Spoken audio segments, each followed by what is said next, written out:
Hello, friends, and welcome back to Malicious Compliance Stories. Even in the worst rainstorm, it never crosses my mind to park in a disabled parking spot, even for a few seconds or minutes while waiting for someone. I just don't understand why some people think it's okay to use one unless they actually have the need for it.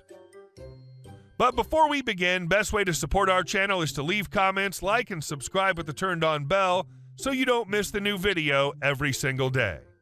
Here we go. No blue badge, no disabled bay for you. I'm constantly PO'd with people parking in a disabled bay with no blue badge. I recently arrived outside a local theater to pick up my teenage son who has a blue badge. All spaces right out front are disabled and they're all taken. I pull up alongside the first, beat my horn and put my window down, motion to window down window. Excuse me, do you have a blue badge? I'm waiting for my wife. Window up. I beeped once more. Window down. Yes, do you have a blue badge? She can't walk. She has a blue badge. Could I see it, please? She has it. No blue badge, no parking. Would you move, please? I'm waiting for my son. All this time, I'm showing his badge. He's 14. No, there's another disabled bay around the corner. In the rain, my son has mobility issues and goes over his ankles a lot. No blue badge means no parking. Please move. Call the effing police. I don't care. Okay, at this point, I reverse, move close behind his vehicle, and sit on my horn. He moves shortly after, to the bay round the corner, no doubt. One day, I may end up getting smacked in the face, but the entitlement of wankers like this?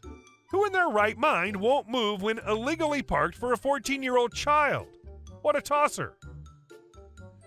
I don't do this for obvious reasons, but also the self-preservation-y lizard part of my brain knows that the one time I do it, even if it really is for 15 seconds, I will pay dearly. And our second story. I will find you after work. This story's been a bit of a fun ride. The incident occurred about 9 years ago now. Setting, movie theater. I'm a manager, just below the GM for scale. As I said, this was about 9 years ago. It was the second weekend of release for The Woman in Black 2. PG-13 horror movies like this are almost always problems for us.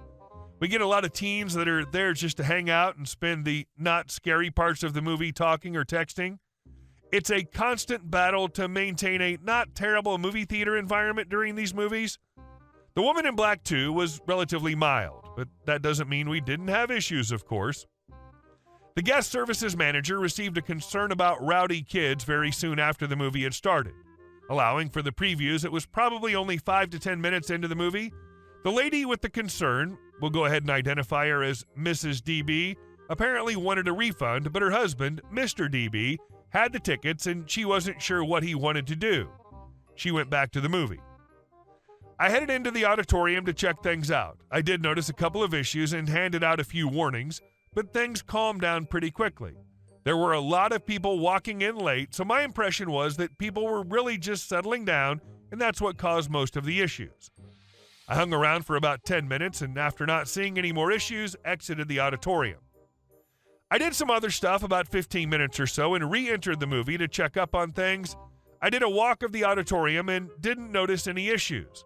People screamed at the scary bits, seemed kind of tame in my opinion, and then giggled at their reaction a bit afterwards, but nothing that wasn't a part of the experience. I was in there for about another 10 minutes and left again. Maybe 10 or 15 minutes later, we received a concern from a man unrelated to the previously mentioned DB family that everything was fine when I was in the auditorium, but everyone would pull out their cell phones as soon as I left. Fair enough. This happens. I headed back to the auditorium. I don't mind hanging around in an auditorium the whole movie if I have to, but I prefer to find the offending group or groups and get rid of them if I can.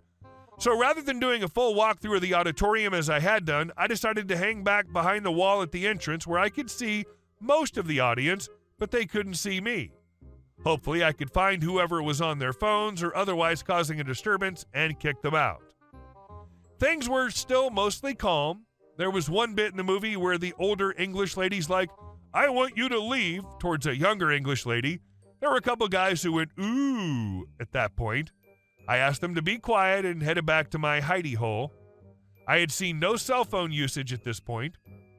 A few minutes later, Mr. DB decided enough was enough and chose to take matters into his own hands. He stormed down the stairs and literally yelled, "You little effers, turn off your effing phones." I understand cell phones are distracting, but there are wrong ways and right ways to handle things, and this was not the right way. As a side note, we reviewed surveillance afterwards, and that, yes, there was some cell phone footage while I was gone, but nothing while I was in there, including when Mr. DB decided to verbally assault everyone. I can only imagine he was frustrated the offending party hadn't been removed, but I was prepared to stay in the movie until the end, allowing him and everyone else to enjoy it without disturbance. But he just had to assert his alpha dominance, so he turned the corner and saw me standing there. I told him, "Well, you have to leave." Mr. DB complained that I wasn't doing anything about the kids on the cell phones. I told him all I saw was him yelling and swearing at some kids, so he needed to leave.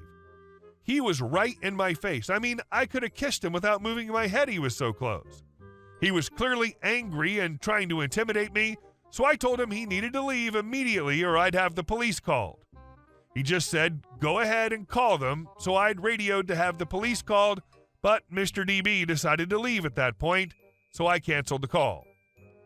As he was storming across the lobby, he grumbled something and called me a little P-word, so I told him to leave and not come back. As he was about to exit the building, he yelled that he was going to find me after work. I called again to have security for our little area, off-duty police officers, to head down due to the threat. As it happened, one of those officers came from around the corner of our building. I pointed out Mr. DB and proclaimed that he threatened to attack me after work. The officer stopped Mr. DB. Mr. DB proclaimed I was lying. The officer only shrugged when Mr. DB told him I wasn't doing anything about those effing kids on their phones. So Mr. DB turned back to me and reiterated that he would find me after work. The officer said since it was just words, he couldn't do anything about Mr. DB. That sounds like BS to me, but I don't really know. Just then, Mrs. DB came storming out and demanded to know if I kicked out her husband. I informed her he had yelled and swore at some of our guests while also threatening to beat me up after work. She seemed exasperated that I wouldn't do anything about those kids.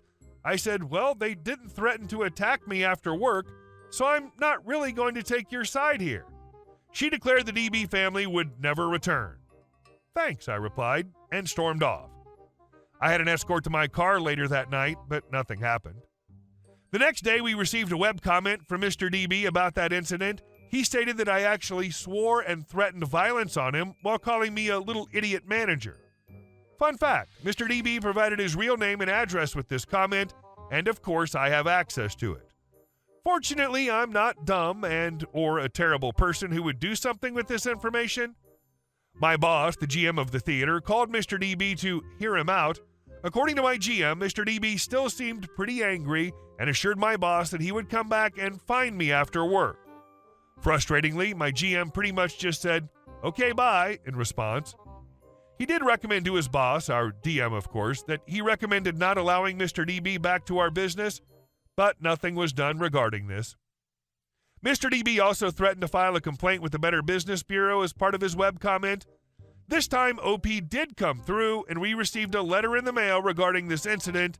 It was Mrs. DB who put in the complaint. It's a sob story about how I just wouldn't do anything about the kids and how I threatened to drag out her husband while swearing at him. Again, her name and address was attached. I doubt they realized that I would have legitimate access to this stuff. I forwarded the letter to my DM. It took them about a week and a half, but they finally responded. I wasn't involved in the process other than the statement I provided to my GM at the beginning being referred to, but I did read the response. It essentially calls Mr. DB a jerkface and a liar, much more professionally, of course. It does state the company will refund the DBs their money, but it'll have to be mailed to their address since they're no longer welcome in our business. Yay! I'm not sure where you're located, but where I live, threatening someone is called menacing, and it's definitely a crime.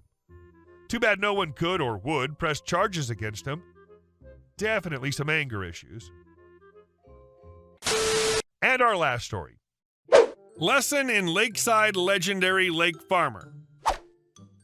Growing up, my childhood home had what I'd call a $1 million view. Perched beside a quaint lake frequented by swans, it was a slice of paradise. My family owned a substantial 100 acres where my father raised sheep and the more exotic ostriches. Our peace was not disturbed until a new neighbor bought the property right next to us. For almost a year after that, nobody saw this neighbor. But one day we received a letter from his lawyer. It stated that the new neighbor was establishing an HOA in which not a single house had been built yet and that our fence was encroaching on his territory. I think a letter from a nasty lawyer is a great way to get to know your new neighbors. Just fabulous.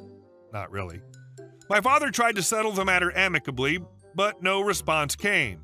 It turned out that the new neighbor, who owned a construction company, was planning to build a complex of identical small townhouses cascading down with each having a view of the lake, and his wife would manage the new HOA. Well, it seems we have such people as neighbors, the kind you never would want as neighbors. They sued us, forcing us to demolish the fence and destroy a line of berry bushes along it. In about a year, most of the houses were built. To me, they looked like favelas with microscopic backyards. Not real houses by the lake, but the price was simply outrageously effing expensive high. There was also a vacant lot nearby that belonged to my father's brother, who lived in another city but kept the lot in case he wanted to build a small cottage by the lake upon retirement. Suddenly, construction work began there. My father found out that his brother had not sold the land and decided to wait. In about 3 months, a car park for 20 vehicles sprang up. That was the moment my father had been waiting for. He immediately asked his brother to sue the HOA and the construction company. In the end, we won more than $200,000. The owner of the construction firm hoped that his connections in the government would help solve this problem and started a lawsuit instead of agreeing to pay $100,000. In the end, with the land clearing and all the fines, I think he spent about $300,000. Unfortunately, he remained living next door as well as the HOA. After all, he had a whole pile of money. But something interesting happened during the crisis, but that's another story. And if you're interested, I'll tell you about it, too. Don't mess with a farmer. Hey guys, thank you all for watching the video. I'll see you in the next one.